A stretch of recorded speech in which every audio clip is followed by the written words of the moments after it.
I know.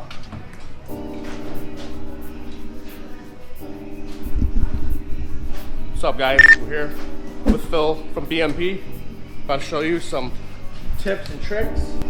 Basically what we got here is a K20 and an EF. The swap came out of an Acura RSX, and previously whoever owned the car had broken the TPS sensor bolts trying to take the sensor off. And we're left with this little stub. And what we're gonna do is, Philly found this nut and we're gonna weld it. We're gonna weld it to the stub. And in theory, we're gonna be able to put a ratchet to it and turn it out. Oh, I saw it on TikTok. We'll see if it works. We got our Eastwood welder. MP250.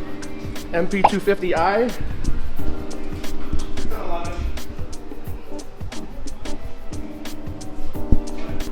Megaphone Mikey Monday.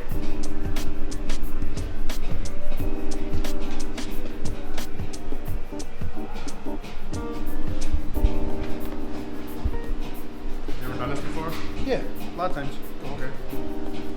It's just the ones these small, sometimes they still break off.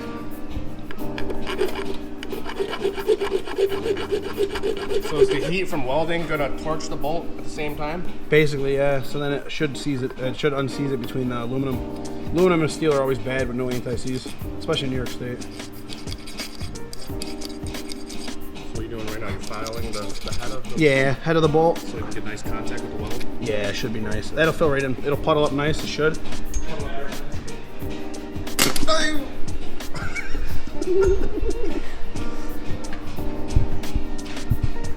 I need vice grips. Sorry.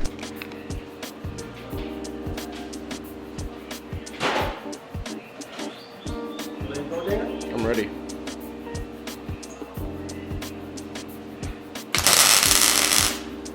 Ow! It's in my hair. Yo, the one time I don't wear my motherfucking Yamaka Hanukkah motherfucking Monica, it burns my hair. Oh, God. Alright guys, I lost all the audio for these clips, so basically Phil broke that on the first try. Didn't use a lot of weld, he just like tacked it one time and it literally broke off and it made the stud shorter. So he's busting out the filing it down, try to get a little bit more surface area, and we literally gonna try again. So here we go again with the pliers. You don't want to hold it with your hand, obviously. Got another nut and weld it. And he literally burned himself.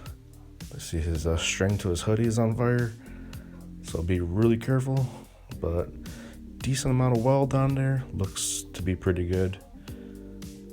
I think that was like 2 tacks. It actually starts turning pretty good actually. And Philly decides to stop and look at it. I think but it started to cool down. I don't know what.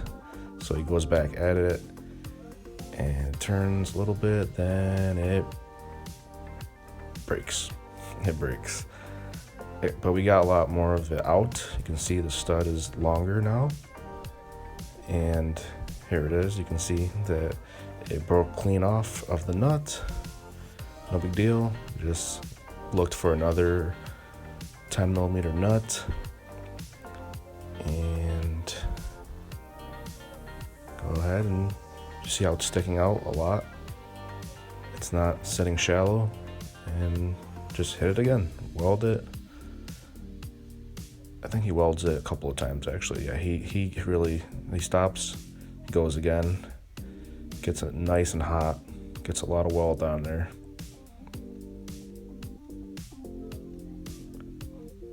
And burns himself again. So you see, that thing is hot and it's welded nicely. So we hit it again. This time he's turning it much slower, and I think it comes right out. We're at the end of the stud. Yep, there it is, came right out. As you can see, well, you can't really see, but the threads weren't damaged. It came right out, and just a little bit of burning, but it's better than having a stripped stud. There it is. See the end? It was a little rusty at the tip. All right, so that worked. It didn't work at first, but you can get things out. The backside of this, where that bolt was bolted through, is exposed to the elements on the other side, so it's very corroded. So it gives us a little bit of a hard time.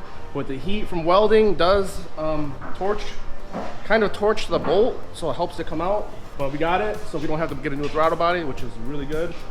Get started finishing up this project, K20 A2 in the EF hatch.